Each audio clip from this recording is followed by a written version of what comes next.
उनको बताया है कि कितने बरसों से भारत में पाकिस्तान की तरफ से जो उनके एडेड प्रमोटेड ट्रेन टेररिस्ट आकर भारत में आतंक मचा रहे हैं, चाहे वो मुंबई का ब्लास्ट हो, ट्रेन ब्लास्ट हो, जम्मू कश्मीर के असम्बली के सामने जो सुसाइड बॉम्बर का ब्लास्ट हो, फिर पुलवामा हुआ, उससे पहले पठानकोट, फिर पिछले साल रेसी में एक बस के ऊपर गोलियां चलाई गईं।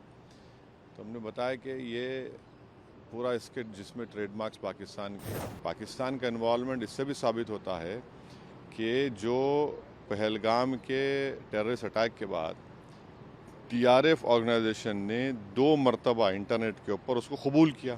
सिक्योरिटी काउंसिल का जो सैंक्शन कमेटी के सामने दिसंबर 2023 में कह दिया था कि टीआरएफ पे आप सैंक्शन लगाइए, ये यहाँ पर भारत में गड़बड़ कर सकता है।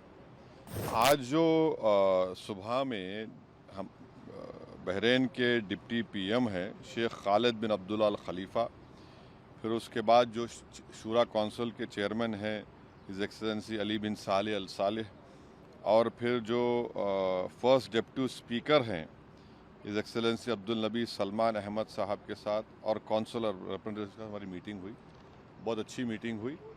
उसमें तमाम ग्रुप ने जो जय पांडा उसकी क़यादत कर रहे हैं, हमने भारत का पक्ष रखा। हमने उनको बताया है कि कितने बरसों से भारत में पाकिस्तान की तरफ से जो उनके एडेड प्रमोटेड ट्रेन टेररिस्ट आकर भारत में आतंक मचा रहे हैं और कितने लोगों की जानें गई। हमने पूरे डेटा उनको दिया कि चाहे वो मुंबई का ब्लास्ट हो, ट्रेन ब्लास्ट हो, जम्मू कश्मीर के असम्बली के सामने जो सुसाइड बॉम्बर का ब्लास्ट हो, फिर पुलवामा हुआ, उससे पहले पठानकोट, फिर पिछले साल रेसी में एक बस के ऊपर गोलियां चलाई गईं। तो हमने बताया कि ये पूरा स्किट जिसमें ट्रेडमार्क्स पाकिस्तान के हैं। और एक बात हमने बताई कि जो टीआरएफ ये जो टेररिस्ट ऑर्गेनाइजेशन है, 1262 जो सिक्योरिटी काउंसिल का जो सैंक्शन कमेटी के सामने दिसंबर 2023 में कह दिया था कि टीआरएफ पे आप सैंक्शन लगाइए, ये यहाँ पर भारत में गड़बड़ कर सकता है। तो टीआरएफ के बारे में अभी से हमने बोला, दिसंबर 2023 से सरकार ने यूएन सिक्योरिटी काउंसिल को 1262 को सैंक्शन का बता दिया।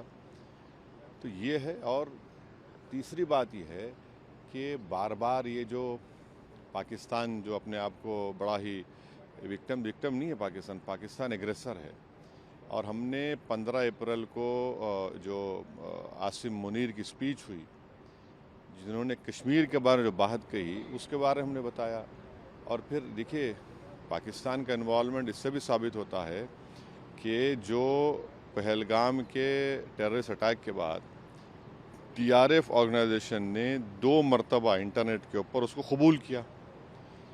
और भारत सरकार ने, जो हमारे एक्सपर्ट्स ने, साइबर के एक्सपर्ट्स ने मालूम किया, तो वो तो पाकिस्तान के मिलिट्री कैंटोनमेंट के करीब से उन्होंने उसको इंटरनेट पे डाला। वो तो फुटप्रिंट्स निकल नहीं सकते। और तीसरे, हमारी देश की जो प्रीमियर इन्वेस्टिगेटिंग एजेंसी एनआईए ने केस रजिस्टर किया है, तो इसमें पूरा इसका इन्वॉल्वमेंट है। और फिर भारत तरफ से जो एक्शन लिया गया, तो पहले उन 9 मुकामात को हमने निशाना बनाया जो यूनाइटेड नेशन के डेजिग्नेटेड टेररिस्ट ऑर्गेनाइजेशंस का ऑफिस है, और पाकिस्तान ने बेहूदगी की। तो फिर 9 और 10 को वो एयर बेसिस पर उनको सबक सिखाया गया। तो ऑल इन ऑल हम बता रहे हैं कि भारत तो चाहता ही नहीं है, मगर कंटिन्यूसली एक पड़ोसी मुल्क भारत में इंस्टेबिलिटी पैदा करना चाह रहा है, भारत में हिंदू मुस्लिम नफ़रतों को बढ़ाना चाह रहा है, और उन्हीं के पास से ये टेररिस्ट आते हैं, ये सब तमाशे करते हैं। तो बहुत अच्छी मीटिंग्स हुई और सब ने इस पॉइंट को उनके सामने रखा, और उन्होंने भी सुना है। हम उनको ये कह रहे हैं कि आप भारत को आप जो देख रहे हैं, और भारत यहाँ पर बहरीन में तो 1962 तक रिज़र्व बैंक ऑफ इंडिया की तरफ से गल्फ रुपी इस्तेमाल होता था, और भारत पहला देश है जो एंटी कॉलोनियल स्टैंस लिया था यूनाइटेड नेशन में, और उसकी वजह से बहरीन को यहाँ पर अंग्रेज़ों को छोड़ के जाना पड़ा।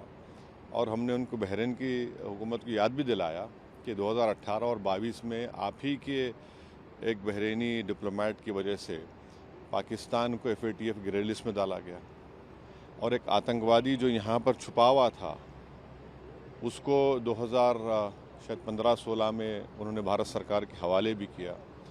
तो हम उनसे कह रहे हैं कि मिडिल ईस्ट में FATF के मेंबर हैं और वो पाकिस्तान को दोबारा ग्रे लिस्ट में लेकर आए, क्योंकि जो फंड्स आ रहे हैं उसके ऊपर कोई रोक टोक नहीं है। और 2026-27 में बहरीन सिक्योरिटी काउंसिल का मेंबर भी होने जा रहा है, तो इस एतबार से भी ये बहुत अच्छा रहा। जिस तरह से टॉप लीडर से मुलाकात हुई, 2 दिन की बहरीन की विजिट ख़त्म होने वाली है, गवर्नमेंट की तरफ से, बहरीन गवर्नमेंट की तरफ से किस तरह का आश्वासन मिला? देखिए, हमने जो बातचीत की उन्होंने बड़ा अच्छा सुना, उन्होंने अपनी बातें भी रखी जो उनकी सरकार का ज़ाहिर अपना पक्ष रखे, हम अपनी सरकार की बात रखे। उनको बताए कि देखिए इनस्टेबल करने की जो कोशिशें की जा रही हैं भारत को, ठीक नहीं है और ना साउथ एशिया के लिए ठीक है, ना रीजन के लिए ठीक है, ना किसी के लिए भी ठीक है।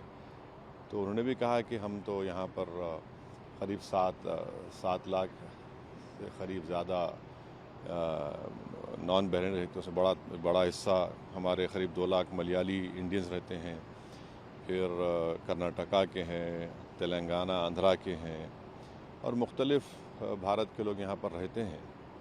तो सब उन्होंने उस बात को माना कि भाई यहाँ पर आप भारत के लोगों का बहुत बड़ा कंट्रीब्यूशन है बहरीन के लिए। हमने भी अपनी बात रखी।